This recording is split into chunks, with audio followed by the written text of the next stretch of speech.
Hey everyone, what's up? Welcome to another edition of Soul360. I'm your host, Rhoda Nimoh. Now on today's episode, we will be bringing you exclusive access to the red carpet of the OneXOne annual charity fundraiser.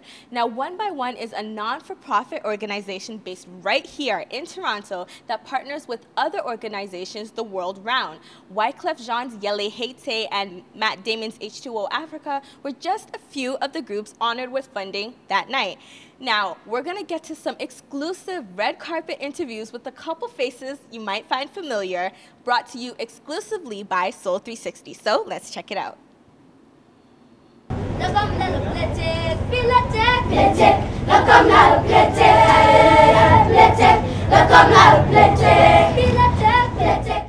This is the 8th annual OneXOne Charity Gala. Yes, the organization is called OneXOne, and that is exactly how they have grown over the years to touch and change the lives of countless children all around the world.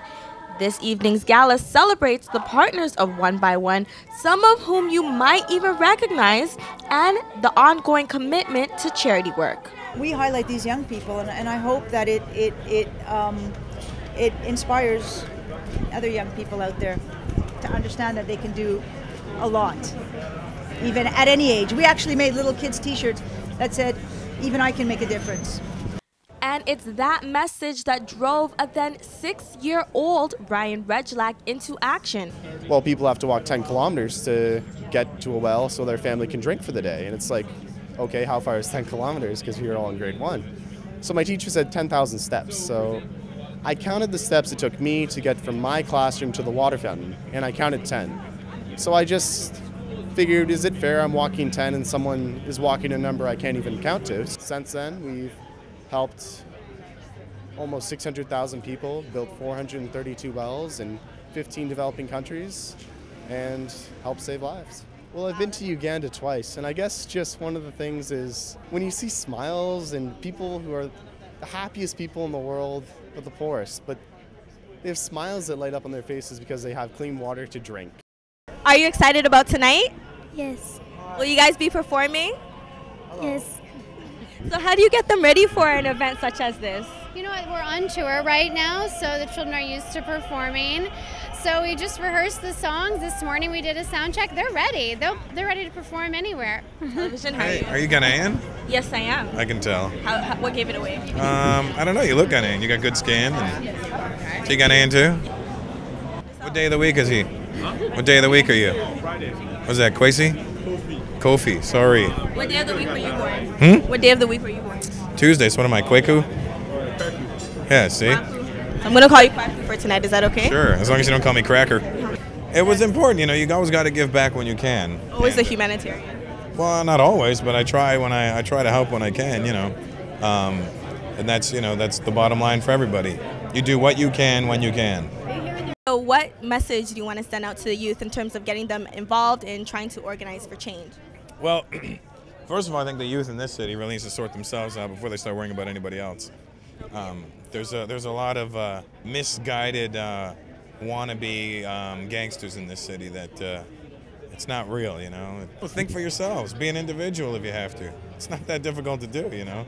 I mean, I grew up, you know, in similar circumstances to most of them, and you know, a lot of the cats I hung out with growing up are no longer walking the safe streets anymore. They're locked up in jail bars, and I'm sure all of them are thinking the same thing. You know, had I thought for myself, maybe I wouldn't be in this situation. So was comedy your way of, you know, staying away from that lifestyle? Well, no. I mean, I started doing comedy when I was 19. I think boxing was my way of staying away from that lifestyle. I used to box as an amateur, so that was my way of getting out my aggression and keeping my head high with black eyes and swollen noses. Beautiful. Thank you. Rusell is also a fan of the African Children's Choir, but I mean, who wouldn't be? These kids are so adorable and so very talented. They were so cool. They were all from Kenya, and I said a little hello in Swahili to them, you know. Jambo, jambo, jambo. And for my Ghanaians, unufu. We'll censor that. Kids, we'll censor that. Tonight, the stars were out in full effect, all with a very positive message for the OneXOne Gala event to bring the awareness to change and hope for thousands of children that this organization helps all around the world. I think just to represent something that is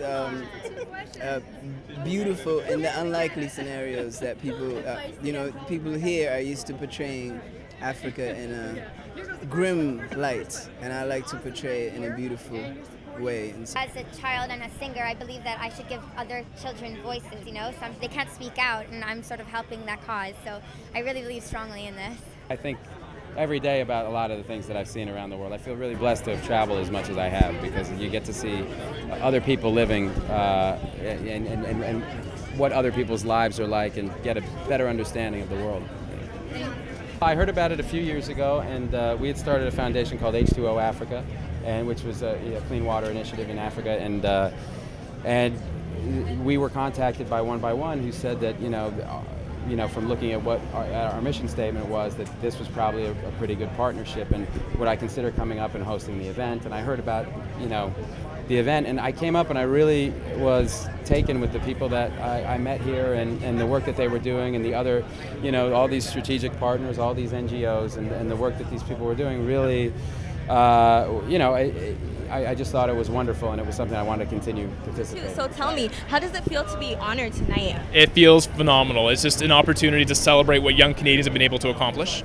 And the organization that I represent, Free the Children, is going to be honored this evening, but it's really an honor that's given to young Canadians who say, yes, I want to make a difference. Okay, now I need to ask you, when you were sitting back and it first came to you that, this idea in your head to start this organization that would be reaching out all across the world, wasn't that a bit overwhelming? And how did you, make that tangible?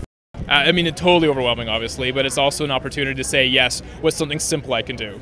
So what we did as an organization, myself, my brother, the other young people who were involved, is we built one school. And once we built that first school in India, we felt, okay, you know what? We can actually do this. This is hard, but it's not impossible.